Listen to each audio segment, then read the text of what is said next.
Welcome to Positive Talk with Kevin McDonald. Hey, that's me. Hi, and welcome to Positive Talk. Our show features the best positive stories and people from around the globe as we endeavor to answer the universal question of why am I here and what is my purpose? Understanding that can change everything, and knowing your greatness is fundamental to living your best life. So join us right now as together we work to create the adventure of our lifetime.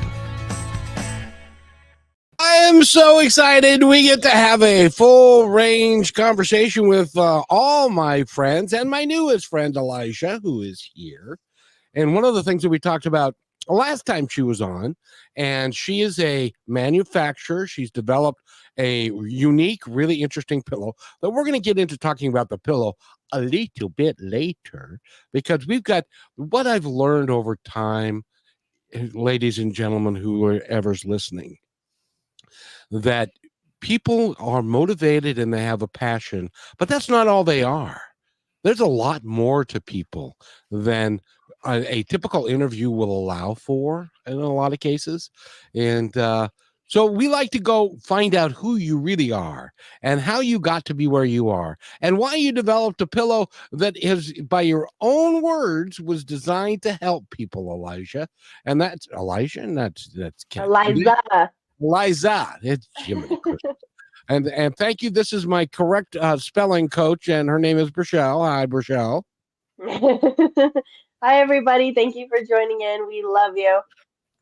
And John Verico as Captain Fuzzy, as we call him. No, that's not right. But it gets creepier every time you say it, Kevin. I love it. It's Uncle Fuzzy. Uncle Fuzzy. Yeah, Uncle Fuzzy. I think, isn't Uncle Fuzzy creepier than Captain Fuzzy?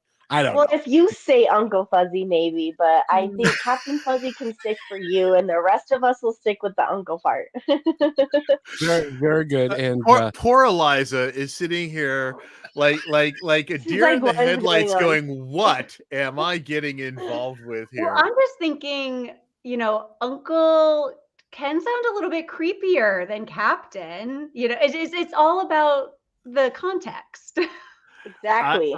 I guess. Well, it started from my nieces, so there adorable. We go. Okay, well then never mind. I withdraw my comment. It evolved from there, so people all around the world now refer to me sometimes as Uncle Fuzzy, which kind of is a little weird.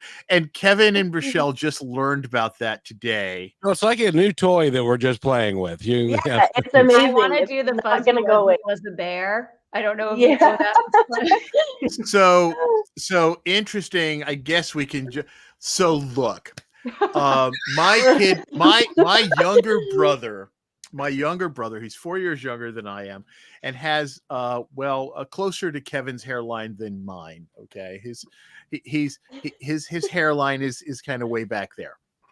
And so when his daughters were born, and they're twins, they're fraternal twins, I kind of look like Dad, but I was a darker, hairier, scary version of Dad compared to so when I would walk into the room, they would scream to high heaven. And so in order to calm them down, my brother and his wife would pick up the baby, especially Victoria, and they would pick her up and have her touch my face and go, see, Fuzzy, Fuzzy. And so I became Uncle Fuzzy. Isn't that cute? And so my payback was to call my brother Fuzzy Wuzzy, because Fuzzy Wuzzy was a bear. Fuzzy Wuzzy had no hair. So that is. The story so that's how that started. Alizah.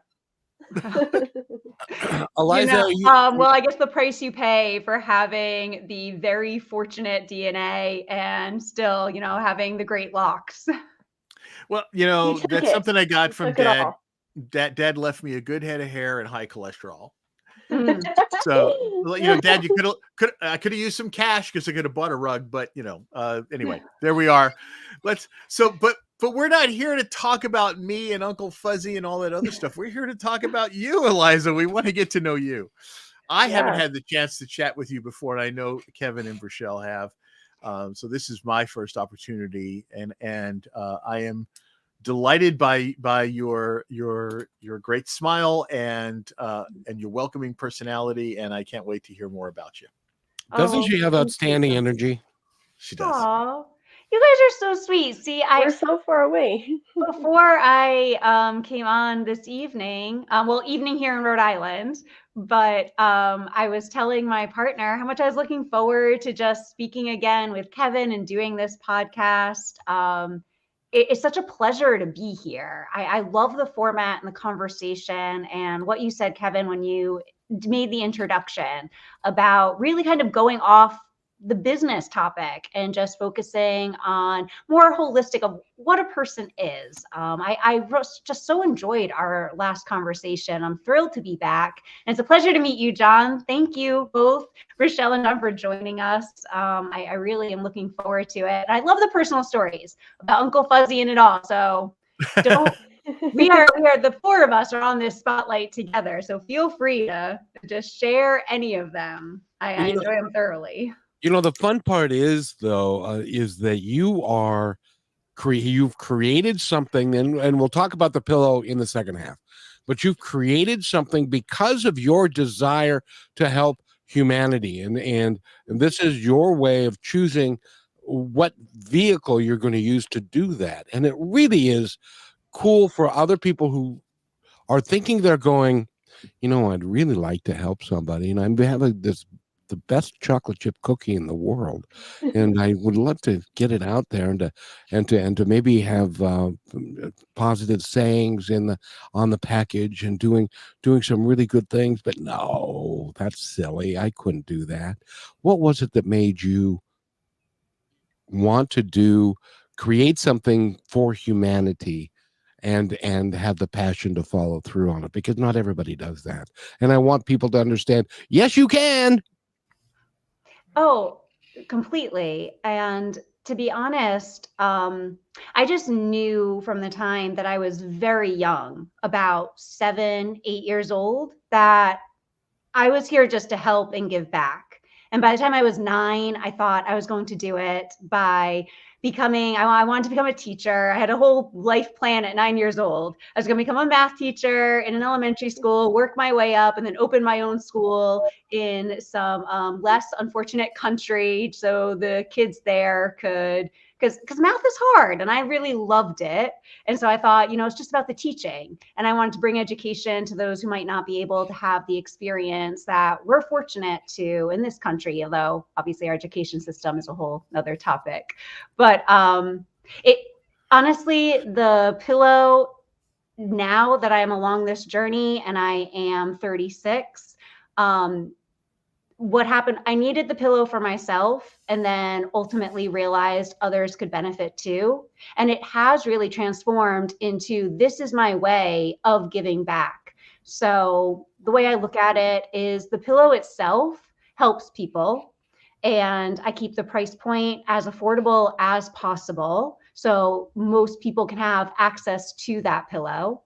And ultimately, I want to open my own manufacturing plant in about 3 to 5 years. So I feel like that will help people as well.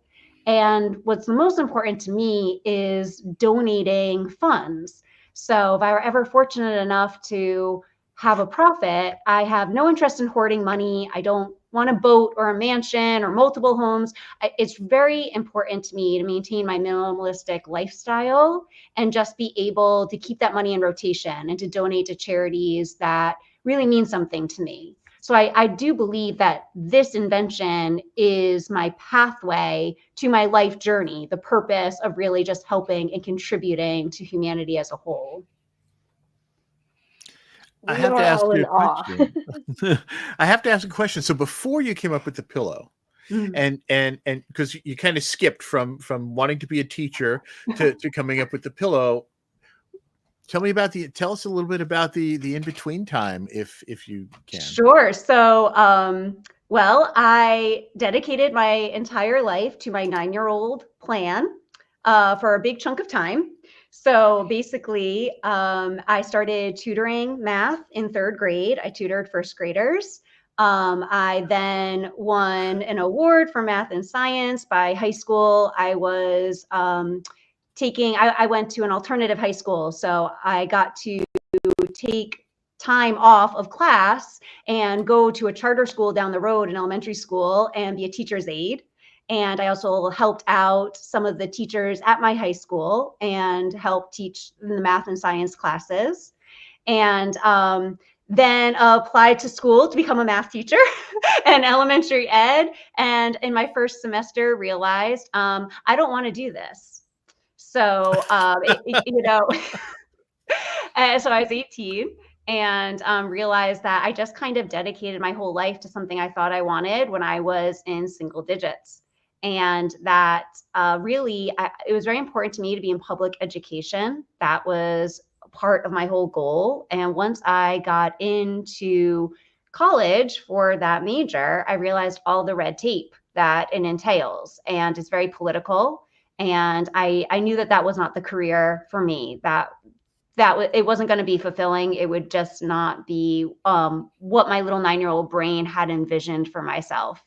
So yes, at that point, I left school and just started, working full time and figuring out what I wanted to do with my life. It led me into the legal field. I wanted to become a paralegal for public interest law. My career also didn't go that path. I ended up doing probate and estates for about 17 years, but that is actually what helped me self-fund my invention. So I really do think maybe it's not necessarily that everything always works out and everything has a purpose, but I do think that you just keep following along, trusting your gut, listening to that intuition, leading with all the positivity that you possibly can muster during difficult times, and you will end up where you belong, so to speak. And so for me, I could not have predicted this at any point in my life, but I'm very grateful to be here, and I do feel like this is where I was always meant to be as of right now. Do you find that in the experiences and through the course of your life, when you're lined up the way that you appear to be lined up, things just kind of show up and happen for you? I do. I think that we can manifest a lot as well. The energy that we put out is maybe what we attract. So everyone has their own belief system. So these are just mine. But I do believe that I keep leading with this really pure heart and pure intention. And I do think that everything will ultimately work out. And I think just having that faith in general is what does manifest things to just show up, as you say. Yeah, you said something interesting. You're saying that everything will work out, in the end. And I love that expression, because everything will work out in the end. And if it's not worked out, it's not the end. Exactly. And so I gotta write that down. We're continuously in a journey, aren't we? And it's we're always learning about ourselves and finding ourselves. And I think a lot of that happens when we have time to sit and reflect. Yes, I think humans should always be evolving. You don't want to be stagnant, and especially in unhappiness. I think a lot of people can be complacent sometimes in unsatisfactory situations, whether it's work or a relationship at home. There's all different sort of factors that I think can be very difficult to change. But I think that it's important to take that time to reflect and be alone so we can find that inspiration and that little intuitive voice that empowers us to keep evolving and moving forward and bettering our situation and our overall well-being. I would suggest that even when you're alone, you're never really alone. Because that intuition that you're talking about is coming from somewhere, and it is. I thought you were going to go into Over the Rainbow there. I almost did. You did that so musically, Kevin. I know, but it comes from now this is just me, But I firmly believe that as we go down through time, that more and more people are going to come to this realization that we are never alone, that we're here for a reason, we're here for a purpose, and we have help on the other side. We have people that have the 50,000-foot view and have our back. And as long as we remain pure and of heart and our passion and listen to what they have to tell us and act on that, great things will happen in our lives. I have been saying this a lot lately. Do I need to be on medication, or what do you think? Kevin, I think we all might need a little bit of medication in some form or way, but Eliza, as I was telling It doesn't have to be, John and actual pills, or stuff. Some of that medication. meditation works. It Meditation could be is spiritual medication. medication. It could be spiritual medication. Yeah. Here.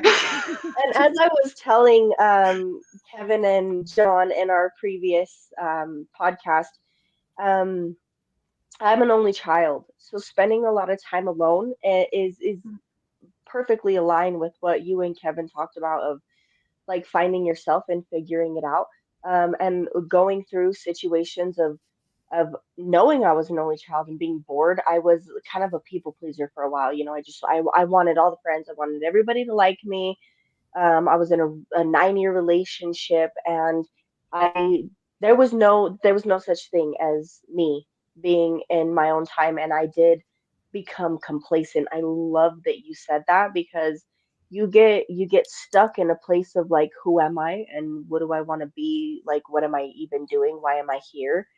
And that's why I love having people like you on the show, because no matter what's going on in your life, spending that time alone, like I have realized in the last few months more than ever, is you don't need all the things that you want. What you need is yourself. And so I think that's beautiful. And I know you and Kevin talked a little bit on um, the subject of spending time alone. So explain what you were saying a little more, because I didn't get to hear all of that, and I think it's important to share. Well, thank you. And thank you for sharing that. And I feel like there's so many of us that can relate as well.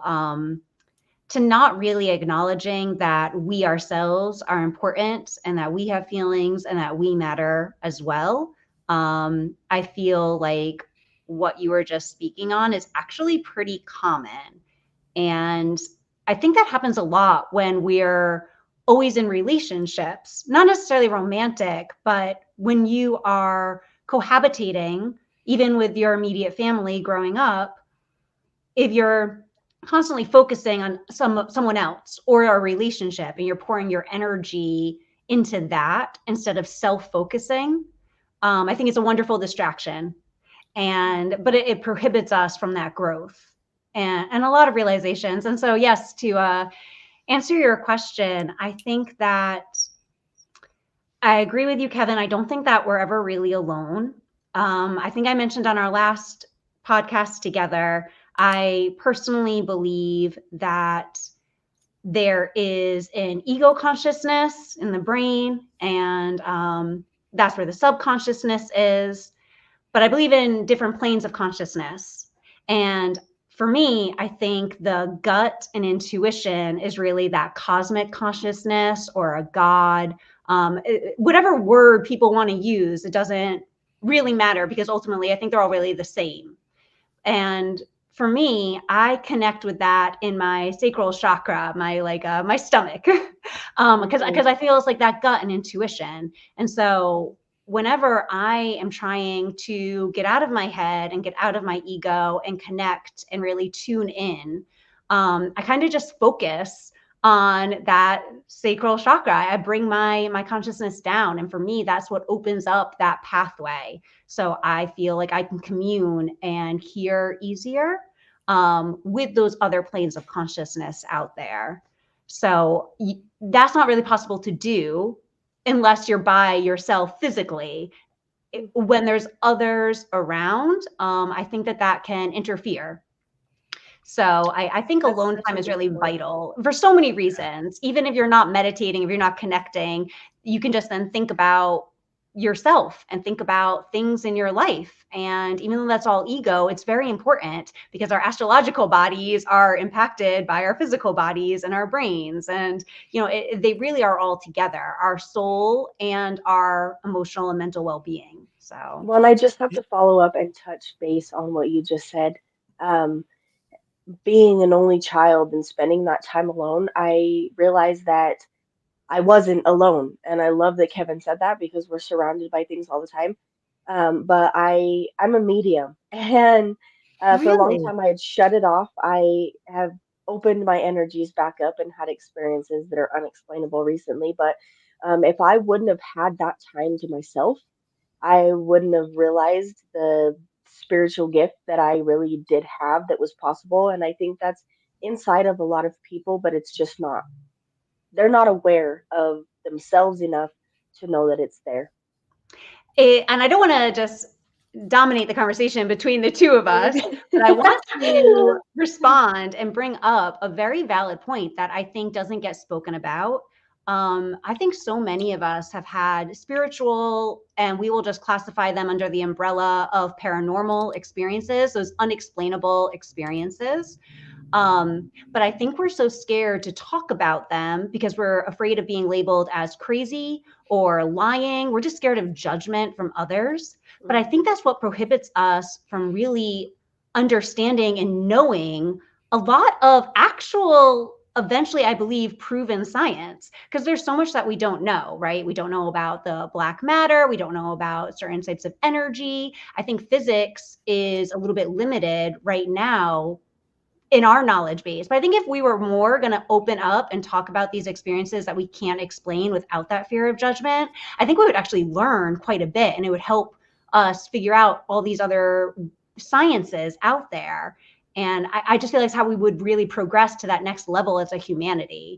So, if you wanted to share some of your experiences, I opened that platform, and, we'll talk about the pillow next time. Well, I want to say, some of the things where we're going with this conversation is remarkable, but, talking about kind of that realization of who you are and what you are and the things that make you who you are. That took me a long time to find that. I was a bullied kid in school. And so, like Rochelle said, wanting to be a people pleaser, right? I wanted people to like me instead of pick on me. Yeah. And right, it would be nice. Hey, No. Yeah, but I got bullied a lot too, John. It yeah, and makes you it's different. so throughout my whole life and career, once I found my way to relate to others, I strove to be around other people as much as possible because I draw energy from the interaction with others. The difference is that it was their energy. It wasn't my energy. Yeah. And it took me, I'm 65 now. I'm just kind of coming to this, but I couldn't sit with someone else in the room without filling the silence with conversation and distraction.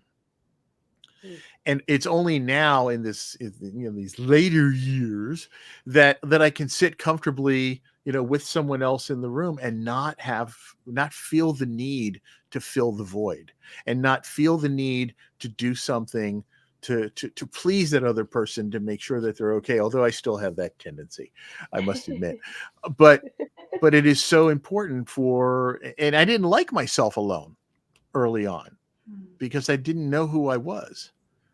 But now that I'm starting to learn about who I am, and Kevin and Rochelle have learned in our conversations as we've progressed in our relationship, I really learned that my place here is to help others, but I can't do that until I refresh and recharge and know who I am and what energies I bring to the table. Yes. And I don't know how you refresh and recharge.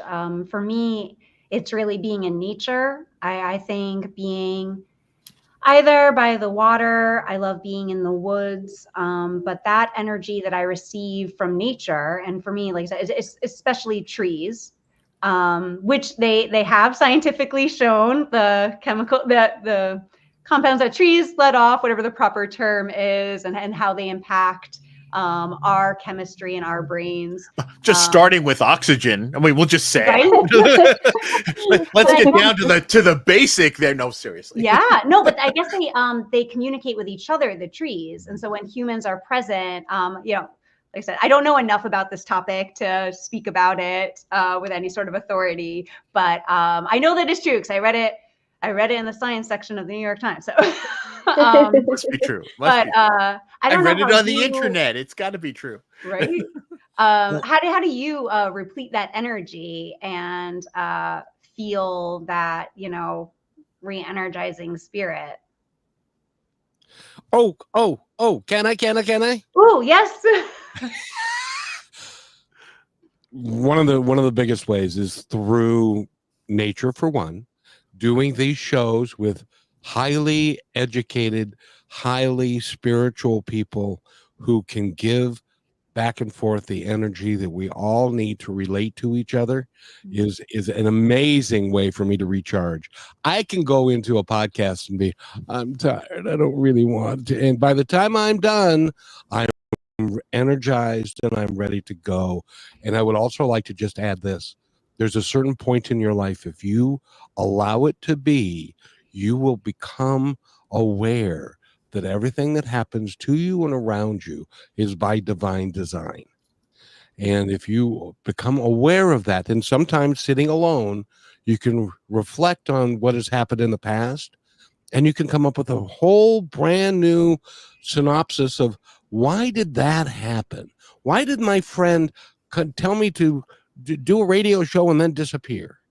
That's what happened to me. That's what they did. And so all of these things become entwined. And so having conversations like this is just wonderful. John, go ahead. I didn't have anything yet. I wanted to remind you, though, it's about time for a commercial break, is it not? We're gonna blow the brakes today. You're gonna blow the brakes, okay? Kevin doesn't know what breaks are, so that's fine. We'll just put them in there. But I have to speak on that, Kevin, because Alizah, I think something I would love to tell you is the main point of working with Kevin. I was maybe a few days in, and I live by this now. He told me the most peculiar thing. He said, "Nothing happens to you; it happens for you." Can you relate to that? Oh, yes. I think that I also want to respond, Kevin, when you were just saying as well that I think that we need to be alone in order to have, self-awareness. Like you said, like, why did my friend do that? In order to reflect, I don't think you can really become a spiritual person until you've kind of delved in to the ego part of it. And you need to be able to see yourself accurately and acknowledge certain parts of that consciousness, I think, before you can go deeper. So I definitely think that that's a step. And that's a beautiful point. That's a beautiful point, Alizah. It's something that when I do talks, especially with kids, and I tell them, when you're making decisions to do things, remember that somebody's always watching you. And then I hold up a mirror to remind them of who they have to answer to in the end. And isn't it funny how many people can't look themselves in the mirror? And I want to say this because I don't want to bring it back to the pillow by any means, but I do find that it's funny how many people don't sleep well. And I actually think that that's a little bit connected. I think that, and not that everyone needs medication, as we were touching on. I definitely think those spiritual medications obviously are helpful, but I do think that we self-medicate a lot as a population. Maybe it's just in North America. I haven't had the experience of going to all the countries, around our globe here, but I know that here we definitely have problems with self-medicating. And I think that's to avoid ourselves. I think that those are the people who don't want to see themselves in the mirror. And I think that that's why there's a lot of people who also have trouble sleeping at night. I really feel that all these things are really connected. You can't be at peace and have inner peace if you don't take that first hard look at yourself. You have opened up such a can of worms here, because it is so absolutely true. So I know at the end of every day, when I get into bed, my brain is replaying things that transpired throughout the day, and sitting there going, why did I do that this way? I should have done it that way. I'm planning for what I could do better, the next day, or, here comes a dispute I know is coming down the road. I'm going to have to fight with, the insurance company for repairs on things, and whatever.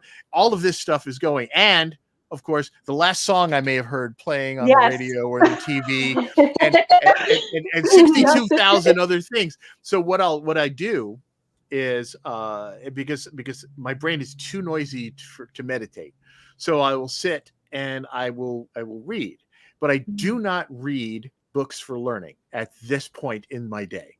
A lot of people go, oh, are you taking a book on self-improvement and reading that?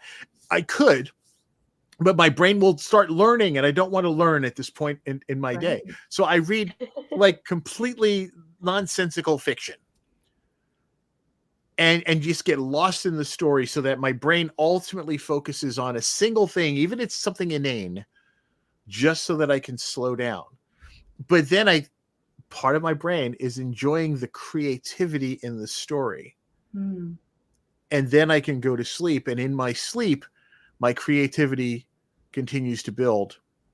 And then in the morning, I usually wake up with like a zillion new, fresh ideas and a better perspective. I love that. I mean, that's so brilliant and such a wonderful topic to touch on. And I wish I was smart enough to say I planned it that way. It's just how it came to be. Well, it just shows the impact of what we do before we enter that subconscious realm. And of course it does. I just recently finished a book on dream yoga, and it talked about and it's nothing to do with yoga in terms of positionings or anything of that nature. It has to do with basically the way you live during the day will transpire into how you act in your dreams. And the way you act in your dreams will transpire into how you act during the day. So, you always want to, I don't want to preach, I shouldn't say you always want to, but I try to live in a certain moral ground during my waking life. And so it transpires into my dreams, and then it's a loop. And I think that it's very important. We spend so much time sleeping, and to just disregard it as, well, it's a meaningless experience. They're just dreams, or I don't need to self-improve while I'm sleeping. That's really untrue. And it's such a disservice to ourselves, because we do spend so many hours of every single day in this state, in this realm.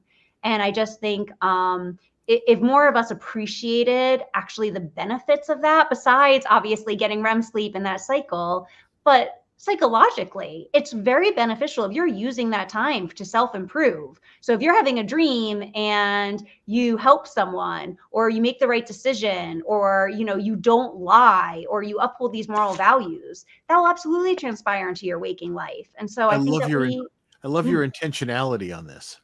Yeah, no, and it has such a big place, because for me, I don't just have dreams. Like, I would consider them nightmares, and it's like every night, and it touches such a big point, because I think, for me, and a lot of people might relate to the fact of being in fight or flight mode all the time, right? Like, even like this comes from like generations, and the way that we were raised and progressed to be. But like, I sleep horribly. Like, I feel like I never actually sleep, and what is on the subconscious is being trapped maybe throughout the day. And I think that is so important too. I love how you mentioned that, Eliza, because there's I know that so many people, like, everybody's got an experience of a dream that they remember so vividly, and it may affect you for days. And it's really like, how are you I guess the changing in who you are and what you do is hard for your subconscious to understand, and that is why I want to get into talking about this pillow because I think it is so beneficial. As I had told you before, that I had forgotten mine, and since I have been here without sleeping with the pillow I have been used to for months on end now, it changes. Like the positions I sleep in will even like will tell you that you're just like there's a subconscious that feels trapped and it's not being let out. And when you start to live your life differently in a different flow than you're used to, your subconscious doesn't know how to handle it. And then that's why I love everything about what you've created with this spearhead pillow, which I can't wait for you to tell us about because when people sleep, sometimes we aren't rejuvenating and getting into a peaceful state. It actually feels stressful. So please tell us why and what made you decide to create a pillow. And if I could add to that, just I would love to know if you can remember the moment in time or the circumstance in time when this idea just suddenly flashed in your head about a pillow. Well, so to be honest, I don't remember that exact moment. I remember the moment I came up with a name when I knew I was going to take it to market, which was several years after I had done the prototype for myself. But I knew this design was always in there. Maybe that's why I can't remember the moment, because I could envision it for years before I ever drew it out. And I remember describing it to the different people in my inner circle. And no one could understand what I was saying because it's very difficult to describe. Even now, when I try to describe it to folks, and so now I've been doing this for so long, it's still a struggle because it's such a unique design. That it is hard to envision. So I'm grateful that now there's photos and it's out there and people can, see it and feel it. It makes it a lot easier. But I think maybe it was just always kind of there. Maybe it was just implanted somewhere subconsciously along the way. And I don't want to veer away because I know that's obviously an important topic, the pillow. But I wanted to say for anyone listening, because I think that maybe this would actually be very helpful, perhaps, to touch on what Rochelle was just saying. I think that there's a difference between surviving and living. And for a lot of our lives, maybe we are surviving. So for like myself, when I wanted to become a paralegal, I had to work 3 jobs to put myself through school. And it was a stressful time. And a big chunk of my life was dedicated to surviving. And I felt very fortunate when I got to start living.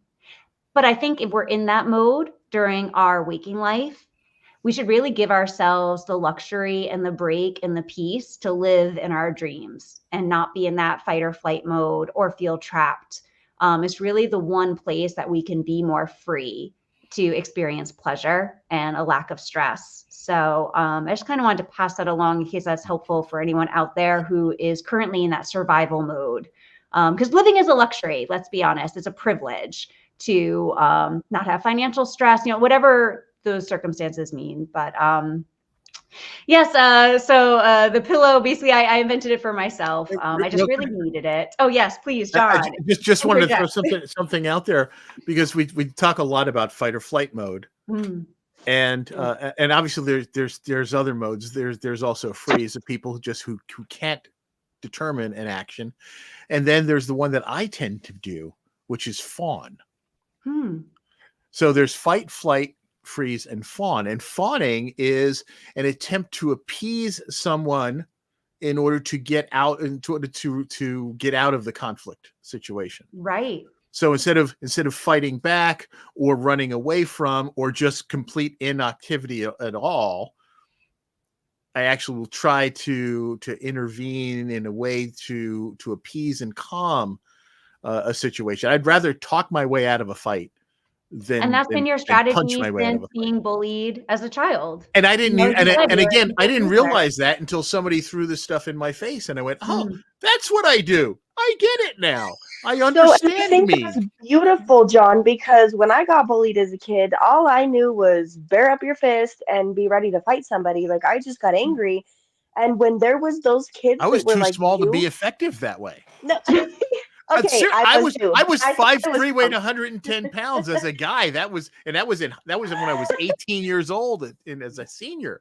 We So called yeah, you I'm a my 115 punches now. didn't affect very much.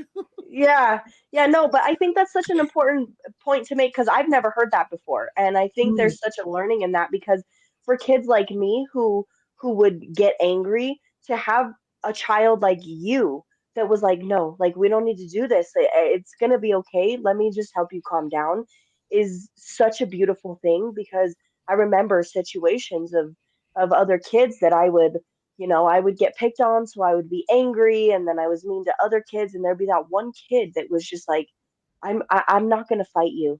I'm not I'm not here to harm you. I'm not gonna hurt you.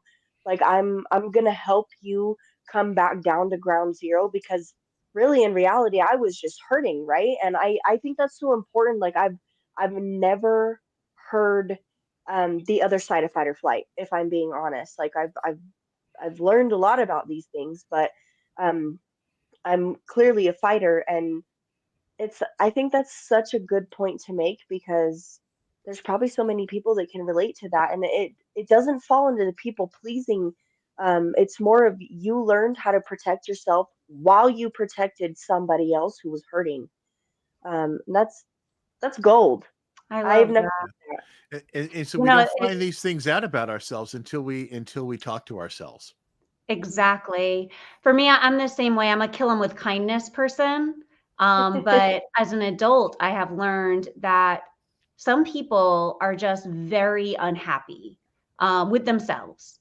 And it's a misery loves company. So they And they bring reflect themselves that up on by others, don't bringing you they? down. Exactly. And it's toxic. Honestly, it is toxic to be around those who only know how to make themselves feel better by harming others.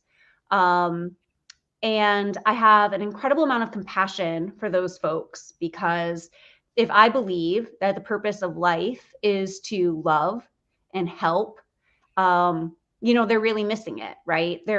In my definition of life, I feel like they are kind of wasting theirs. And for that, I'm heartbroken for them. So I never retaliate with any sort of anger. So it's no longer a kill him with kindness sort of strategy, even though it's the same approach. I just have so much compassion that I will always treat them with so much love. But there's definitely those people out there that stay in that fight, Rochelle, and don't learn. So congratulations on overcoming Thank you. that childhood trauma and really coming to the other side because it could have gone the other way. Mm, Like I said, yeah, I think that's how those people form as adults, the ones that have that inner misery. I think yeah. it's because they just stay there. Well, and I think it has a lot to do with patience as well. Mhm. I've never been used to being a patient person, and that's why I had shared with Kevin a few months ago, like, I feel like I'm in so much peace. What when I was little, I would always say I was bored, right? No, I wasn't bored. I was just in peace, and that was uncomfortable. And I think that's such an important point to make because it's not now that I have my peace, when it gets chaotic, I'm like, oh my gosh, like I need to get out of here. I need to run from it. And so finding comfortability and being patient in peace was what helped me out of that. And then understanding myself, like when somebody's angry at me and I'm fueling back at them, it I'm hurting them more than they're already hurting. And that's not what we're here to do, right? So I'm glad Positive Talk Radio came to me because I needed it. And We all do. The whole Eliza, world So needs many do. positive talk radio. I keep reminding my friend Rochelle because she still has got episodes of fight or flight that she needs to let go. Mm. Let it go, child. Let it go. And the gospel according to Paul McCartney. Just let it be. It's okay. Mm. Yeah. Every time he tells me that, I just, everything kind of just falls. Be- Well, be- and like I said, focus on that sacral chakra. Yes, I That's my love that you strategy. said that. No, it all sits there, like to where I'll give myself stomach aches. And I know a lot of people feel like that. And from Kevin's word, everybody listening, just know to let it be, as well as yourself, because he reminds me, you don't have to control anything. It's going to happen no matter what. You have no control of anything except for yourself. And I think that's so important. We control the way we respond to the things that happen to That, us. Correct. yes. Because a lot of people are really get scared when you say, I don't have any control. I need control. I don't have any control. What do you mean I don't have any control? Yeah. Which is why I was not into the self-medicating culture of the 70s. Because I did not like not being in control of my senses and things. But there's so much freedom even though to I it. was in a garage band called Good Smoke. Oh, Oh, we find out so much. We find out so much. Uncle Fuzzy, God. Uncle Fuzzy the Pot King. But Alizah, I know that you've built this. I really feel deep down that you're a spiritual person. You know, deep down in your heart, you know where this is going, don't you? Well, I'm trying very hard to manifest that. So, I just feel like it's my purpose. It's why I'm here. And so I believe that if I can continue doing the hard work, and by no mistake, it is incredibly difficult to be an entrepreneur and to create an invention that is so out of the box and try to put it out there. It's an uphill battle, but I just feel like as long as I keep pushing up that hill and keep my morals and values what they are, and the intention and the mission of this product and of this path, yes, I believe it will work out. And I believe I'll have a helping hand in that. I just know that I have to do my part wholeheartedly. And that's the success depends on me doing my part in order for the universe to play its part in that success as well. One can't happen with the other. You know what I love about this, Alizah? I'm gonna jump in on this. Is that you didn't invent this as a way to make money. No, You're not like I'm gonna make a zillion bucks on this product and I'm gonna put it out there, and I'm gonna get somebody that looks like John Verico with a beard to get out there and go, but wait, there's more, buy two and we'll free shipping. No, I mean, but your approach and everything that I've seen on your website and in the brief chats that we've had before we came on the air and all of this, I sense the heart in what it is that you've come up with. But like I said, you're not doing this because because you thought, oh, here's a way I can make a quick buck or even a long-term buck. You're looking for in order to help to bring about other change in the world. It's not that you're looking at it to make Alizah Josette a rich person. You have the richness. You have the richness. You have the richness you need. Yes. In your heart. I don't believe that money or possessions, materialistic, I don't know, the world. I don't think that that's where happiness lies or success lies for me. That's not fulfilling. And it's funny because it's the exact opposite. As a paralegal, I had a great salary and I was very well off. And the unfortunate part is I was able to donate quite a bit because I worked in my job. So that I was able to contribute a lot. Now I am in debt because I'm self-funded. And so basically every dollar I spend for the business is basically just adding to the debt because, it's only been on the market for 5 months. So I'm not making, enough of a profit at this point to, pay the business expenses along with my bills. So I'm just acquiring debt at this point. So it's the exact opposite of monetary success. But that I really, it's difficult. It's the first time in my life I've had debt. But at the same time, every single day, there's not one day that goes by that I don't hear how the pillow is helping someone. And most days I hear it multiple times. I get positive feedbacks every day. And so it really doesn't matter what the credit card statement says because I know it's helping people.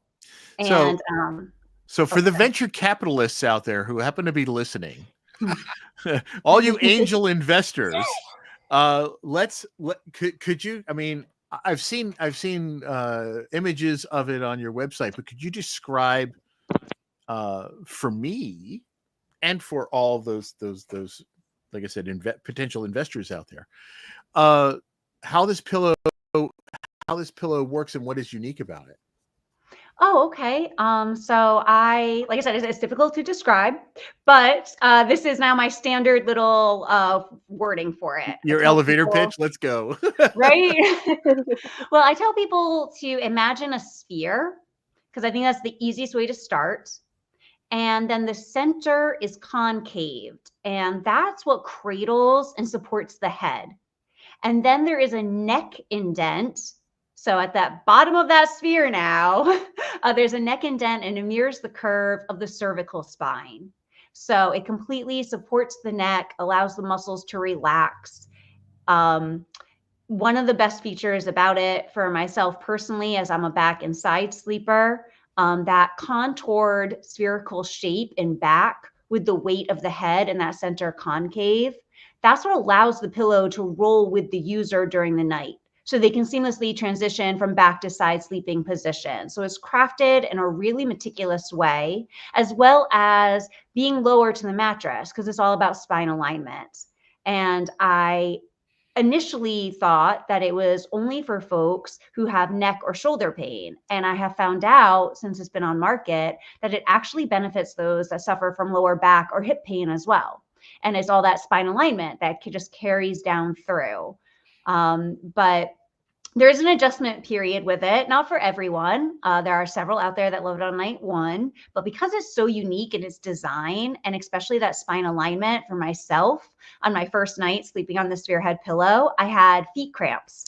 And so I didn't get through my first night because my toes were going berserk and it was so painful. But by second night, I had muscle memory, and I'm not able to sleep without it now since that second night on it. And I hear that all the time. Some people do struggle that first or second night, but usually by night 2 or 3, you're just hooked because it really is so healthy for our physical well-being and body, our whole posture.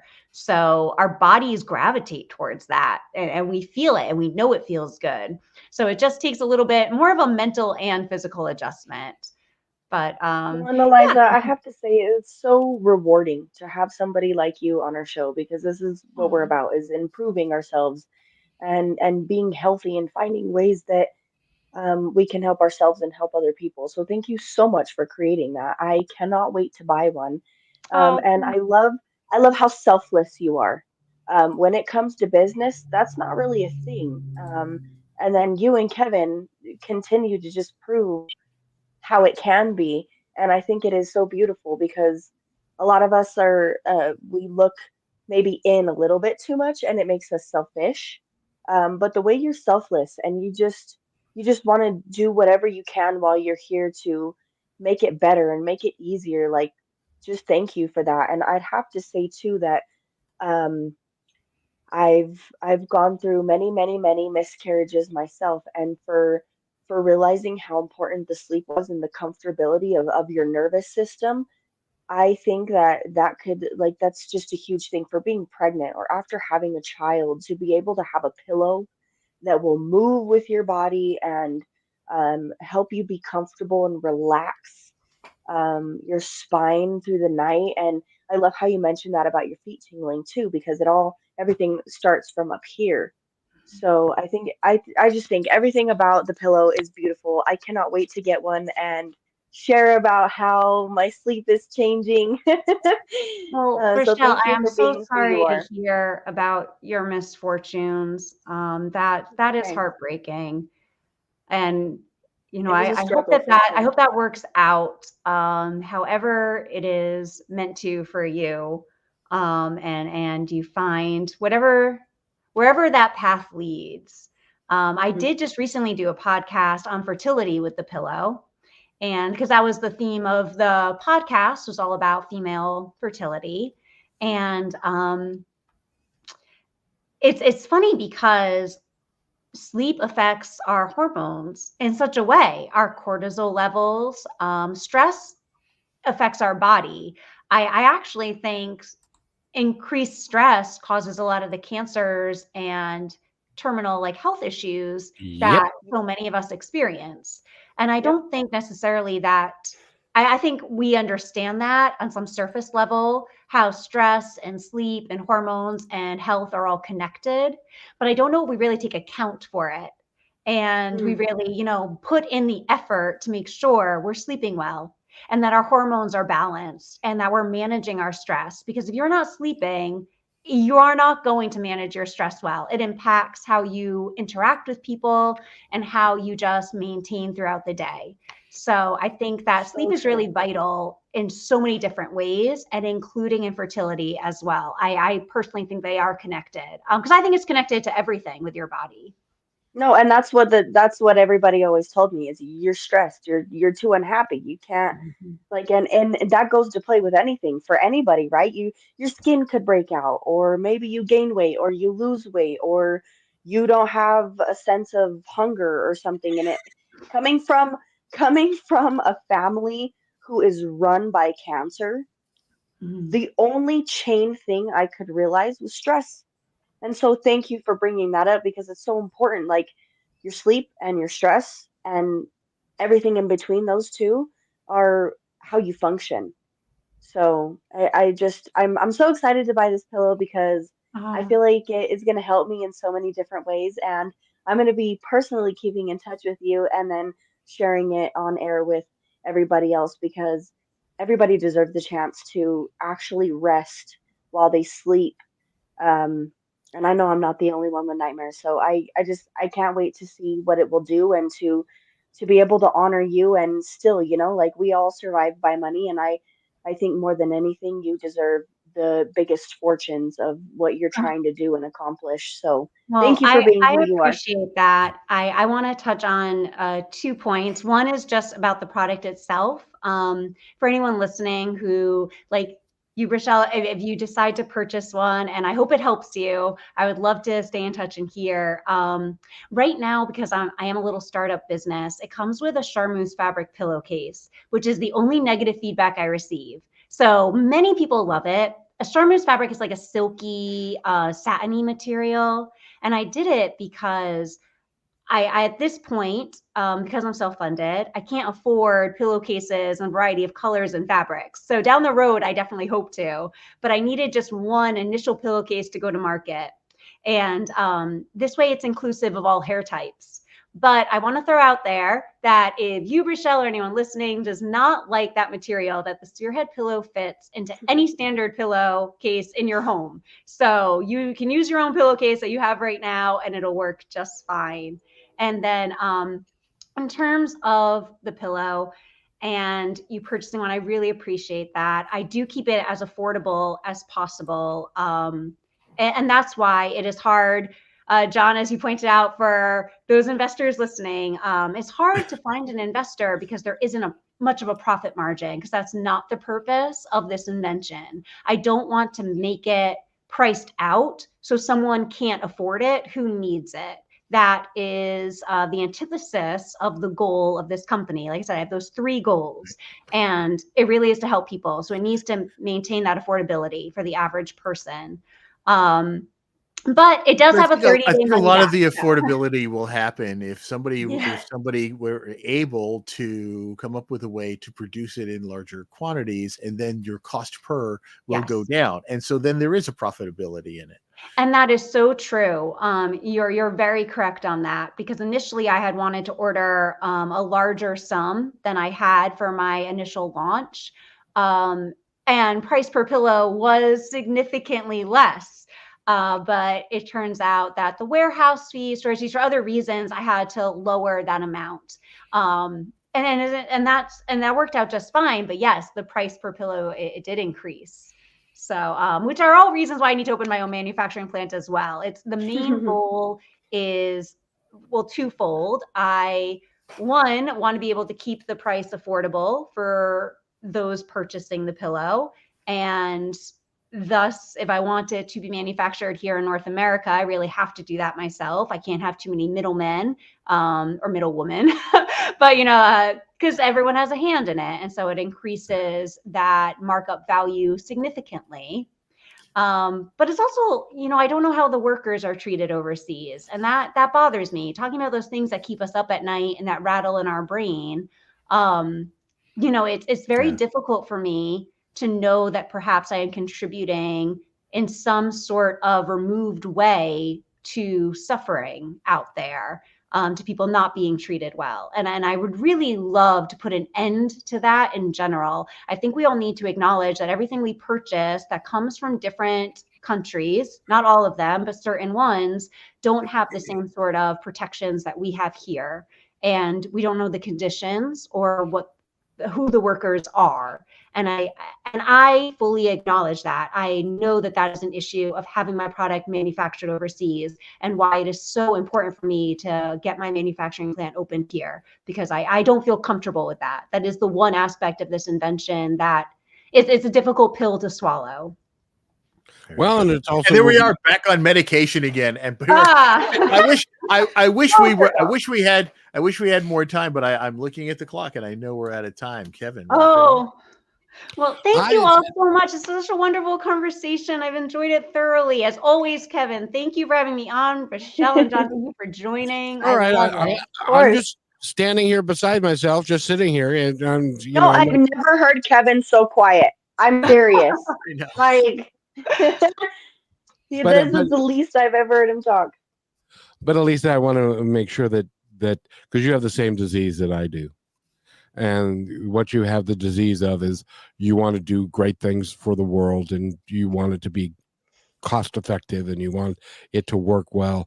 But let me tell you something that I'm struggling with, and I have to get over, and I know that you're the same way. And that is this: if we don't make a profit, if we don't make it go, you know what happens? Nothing. It goes away. Positive talk goes away. Your pillow goes away, even though it can help people. So we collectively need to stand together and say, we deserve to make a profit. You deserve to be a millionaire so that you can take your money to do whatever you want to. Positive Talk deserves to make $13.8 million. I don't know why that number's in my head, but it is. And all of that. So it's just so that we can continue to do the good work. And that's really what it comes down to. Well, and you can use money for good. I hate how it's such a negative factor. Yes. Like, exactly. For me, people have been saying that to me since I came on market. Oh, you're going to have millions, and, because they believe in the product, and it's a compliment coming out of them. And I appreciate that sentiment. But the truth is, I don't even need $1 million. Like, the more I have in my bank account, the more I will donate. I have a very modest lifestyle, and I have no interest in changing that. So you're rich on the inside, it's not on the outside. Those basic luxuries of food and shelter is really all we need. Right. Well, and honestly, just love. I'm just so fortunate to have my partner in this world, and so no matter what, I'm golden. I've already won in life. Rich. Yeah, absolutely. So anyway, thank you all again. I really appreciate it. Well, think of the hundreds of people that are going to work for you in an environment that is positive and uplifting for everyone, so that they can be proud of where they work and what they do. And they're going to be paid well, and you're going to do all of that. And so bless you, child. The one thing that we haven't done, that there is somebody out there that's sitting there with pen and paper going, okay, you guys have talked about this thing for an hour now. How do you order the pillow? Sphereheadpillow.com. Spherehead. So, because we're spearheading the pillow industry, and it's in the shape of a sphere. So it's SPHEREHEAD pillow.com, and it's available on Amazon as well. So, ladies and gentlemen, thank you for being here, and this has been a great conversation. I've just really enjoyed listening to it. And Alizah, I got to ask you, you're going to have to come back. Oh, 100%. Yes. So I Hour's appreciate. not enough time. It's so sad, but I appreciate all of you, and thank you, and I hope everybody has a great day and enjoy yourself and get some sleep tonight and don't have any nightmares.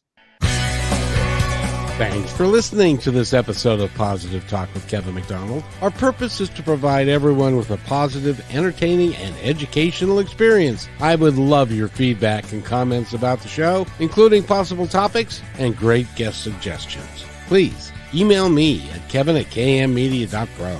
And remember, be kind to one another because each other's all we've got.